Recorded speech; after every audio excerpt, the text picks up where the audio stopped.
Recientemente le informábamos que el aspirante a coordinador de los comités de la defensa de la 4T, Marcelo Ebrard, habría presentado una propuesta de seguridad denominada Plan Ángel. Precisamente para poder abordar este tema, saludo con gusto a Daniel Cibaja. Él es diputado del Estado de México. Daniel, cuéntenos cómo va a estar este proyecto, a grosso modo, ¿cómo le va? Muy buenas tardes. Hola Enrique, ¿cómo estás? Un saludo a todo tu auditorio. Pues mira, estamos muy felices. Justo ahorita analizaba lo que estaba reportando. Y si algo le duele a la ciudadanía y algo el mismo presidente ha reconocido que se debe de avanzar, es en el tema de seguridad, Enrique. Entonces, ¿qué estamos ideando y pensando y soñando desde este lado? Pues que debemos de entrarle con todo el tema de la seguridad en beneficio de la gente. Y por eso Marcelo informó que hay 8 o 9 tecnologías que pueden cambiar el devenir de nuestro país en torno a la implementación de las mismas. Y es por eso que el Plan Ángel es tan solo una de esas partes que queremos, y entre todos, solucionar el tema de la seguridad. Estas 8 tecnologías que son, dicen, bueno, ¿y por qué no lo hicieron antes, no? Es lo que todo el mundo nos dice, bueno, porque como tú sabes, todo el tema de la inteligencia artificial y todo el tema de la tecnología ha avanzado más rápido de lo que inclusive nos pensábamos varios. Entonces, estas 8 tecnologías, ¿qué te garantizan? Que haya seguridad, que haya coordinación, que se respeten los derechos humanos, pero lo más importante, que tú y tu familia tengan paz y seguridad allá afuera, ¿no? Que es lo que la gente pide a gritos. Ahora, eso suena, a bote pronto suena muy bien, pero ¿cómo? En los cómo es donde hay que tratar de atenderlo, Daniel. Sí, ¿cómo? Pues ya lo dijo Marcelo, sin un costo más, porque es importante decirlo, lo que la gente pide es, no queremos que se hagan elefantes blancos, no queremos que vuelva a ser lo que ya se ha hecho y que ha fracasado, sino a través de estas 8 tecnologías, que una es todo el tema de más y mejores cámaras, ¿no? ¿Cómo le hacemos? Pues conectando todos, ayudando a nuestra Guardia Nacional. 2, es el tema de si tiene que haber un tema tecnológico de dónde se dispara un arma y tener totalmente identificado a las personas que lo pueden llevar a cabo. Entonces, estas 8 tecnologías lo que te permite, Enrique, es generar y coordinar, si bien hay algunas cosas que ya existen, mejorar otras y mejorar los procesos, Enrique. ¿Cuántas veces no hemos visto, no, que se anuncia X o Y tecnología? Pero lo que hace falta es más y mejor coordinación, y es con el Plan Ángel, que lo podemos llevar a cabo, repito, con un solo objetivo, que la gente se sienta más segura y que haya paz y seguridad en todo nuestro país. Ahora, mucho se ha hablado de la seguridad durante mucho tiempo, diputado, y tratar de entenderlo y con la mejor tecnología y tratar de llevarlo a cabo para poder hacer sentir segura a la ciudadanía, que es lo más importante. Pero, ¿qué hacer con los datos personales? ¿Cómo proteger los datos de los mismos? ¿Cómo saber que no hay un banco de datos y que luego alguien los vaya a hackear y terminen por algún lugar del mundo? Eso es un tema importante, ¿no? Inclusive ya hemos tenido malas experiencias en México que terminan vendiéndose inclusive, ¿no? Ahí en el centro histórico de la ciudad. Y la Suprema Corte ya determinó cómo se debe hacer este proceso. Debe de haber garantías para todas y todos, debe de haber monitoreo y debe ser un tercero quien los tenga para que no haya mal uso de los datos.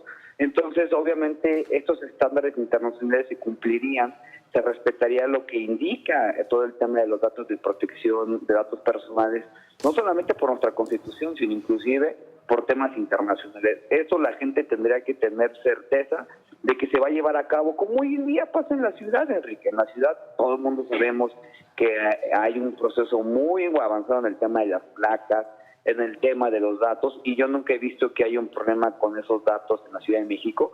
Ya lo hizo Marcelo, Enrique. Marcelo es el único que ha sido secretario de Seguridad Pública, que ha sido secretario de Desarrollo Social y que tiene en sus espaldas esta trayectoria y que ha demostrado que se pueden hacer las cosas de manera correcta y adecuada.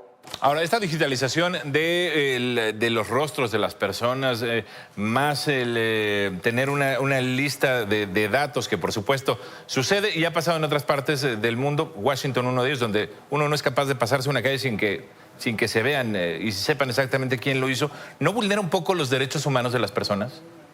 No, porque se hace siempre en los parámetros internacionales y siempre en el debido proceso, ¿no? Debe de hacerse de esta forma, repito. Hoy en día pasa con las placas en la ciudad, pasa con otros tipos de datos, con el tema del SAT, por ejemplo, y yo no veo que se vulnere ningún tema. Se debe de hacer con cuidado, claro, se debe de hacer de frente a la gente, se debe de hacer atendiendo las peticiones de la sociedad civil organizada y de todos y todos, en beneficio de un solo objetivo, que es la seguridad. Me parece que en ese entendido no se puede, no puedo decirlo, es que porque haya seguridad vamos a violar los derechos, eso jamás lo está pensando Marcelo. Lo que está pensando es cómo le hacemos para que abone esto la seguridad y no violemos los derechos establecidos ya en la Constitución y en los estándares internacionales. En este entendido, y perdón que sea reiterativo en esto, diputado, Sí, claro. es imperante tener un repositorio independiente al propio gobierno. Ya lo vivimos cuando el padrón de los usuarios de telefonía, usted se acordará que el propio Tribunal de Justicia dijo, eso es inconstitucional, va para atrás, ¿no correr este mismo riesgo, este mismo plan? No, justo por eso, yo leí esta resolución de la Suprema Corte, y lo que dice esta resolución de la Suprema Corte, Enrique, es que no había certeza y no había observación y no había cómo se iba a llevar a cabo.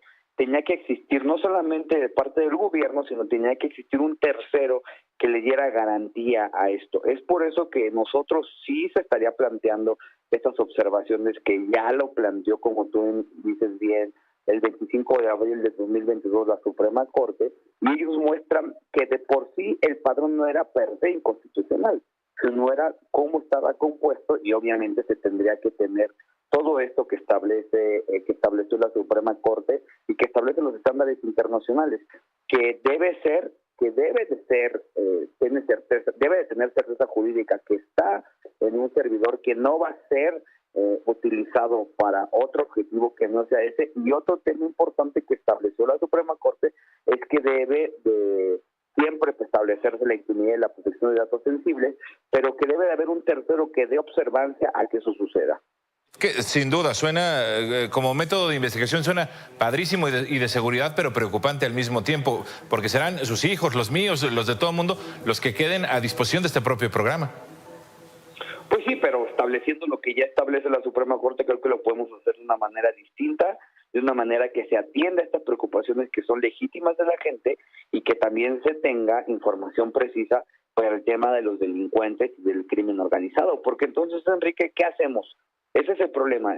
Ante estas coyunturas se debe de optar por siempre dice el presidente, la política es optar entre dos inconvenientes. Hay que optar por el inconveniente menor y establecer el Estado de Derecho ahí para que tenga lo menos posible efectos coyunturales para la gente. No, lo pregunto tal cual porque hay organizaciones de la sociedad civil que sin duda se han ido manifestando y diciendo, aguas, esto podría ser peligroso. ¿Quién quedaría con todos estos datos? ¿Cómo garantizarle a la audiencia, diputado, que será genuinamente? Porque hay antecedentes en el país donde se han hackeado, donde se han robado, donde lo hemos platicado en algunas otras ocasiones, donde van a dar listas nominales, por ejemplo, decía usted, al centro de la ciudad. ¿Cómo vamos a garantizar que aquí no queden vulnerados los propios datos personales? Bueno, porque, por ejemplo, aquí ya existe un comité jurídico interamericano de los estados americanos, también existe ya un protocolo establecido por el alto comisionado de la Organización de las Naciones Unidas en tema de derechos humanos. También, como tú sabes, esto se ha llevado a cabo en otros países o en otras entidades, como pasó en Europa, donde después de que el primer proceso fue incorrecto, el segundo lo mejoraron. Se llevó a cabo una ley general de protección de datos personales, por ejemplo, en Europa de manera adecuada, y se estableció en el marco normativo todas las preocupaciones que me dices tú y que en verdad tiene la sociedad civil organizada. Y me parece que en función de eso se puede llevar a cabo un proceso claro y concreto. Yo le diría, porque si, por ejemplo, hoy en día lo que pasa con el tema del INE, me parece que el INE ha establecido muy bien el tema de los datos personales y no hay ninguna queja al respecto. ¿Qué pasó ahí? Cuando fueron los partidos políticos es el proceso, ¿no? Pero me parece que sí se puede establecer, hay artículos, el artículo constitucional, el 16 y el artículo 11 de la Convención Americana sobre Derechos Humanos, sí establece muy bien el método, cómo se puede hacer de manera de frente a la gente sin que eso se viole los derechos humanos y que no exista un problema en el tema de los datos, ¿no? Ahora, ¿será vinculatorio con algunos otros esquemas? Es decir, ¿podrán correlacionarlo entre las licencias de manejo, los datos escolares, las propias, los pasaportes, como para poder tener claro e identificar a toda la gente? Porque también luego, a partir de ahí es donde uno se pregunta hasta dónde el gobierno puede tener acceso. Por eso lo pregunto. Sí, claro. El objetivo de esto es hacer una gran tecnología donde estén todos los datos y estén perfectamente cubiertos sin que haya este problema de que se puedan salir de los datos personales. Pero sí, el gran objetivo es generar una coordinación entre todas y todos en un solo objetivo, que es la seguridad. Remarco que sin violar los derechos humanos, pero ejemplo, hoy en día que estábamos viendo, por ejemplo, ayer el tema de Chilpancingo, estas personas que hicieron estos procesos inclusive ya han salido de la cárcel, no se les ha dado un seguimiento adecuado. Entonces, ¿cómo hacemos para que estos procesos se vean de frente a la sociedad sin que se violen los derechos humanos de las otras personas? O el caso de Toluca, por ejemplo, ¿no? Los individuos que entraron y quemaron la central de abastos está también precisado por la Secretaría que eran sujetos que ya tenían antecedentes. Entonces, ¿cómo le haces para que este sistema sea preventivo y te genere un solo bienestar para la sociedad? Es que la gente vive en seguridad y paz. No es utilizar esos datos en beneficio o en prejuicio de la gente, sino en beneficio de la gente. Muy bien, diputado, pues abiertos a la plática y por supuesto invitadísimo para poder seguir platicando. Gracias por estos minutos. Gracias a ti, un abrazo, saludos.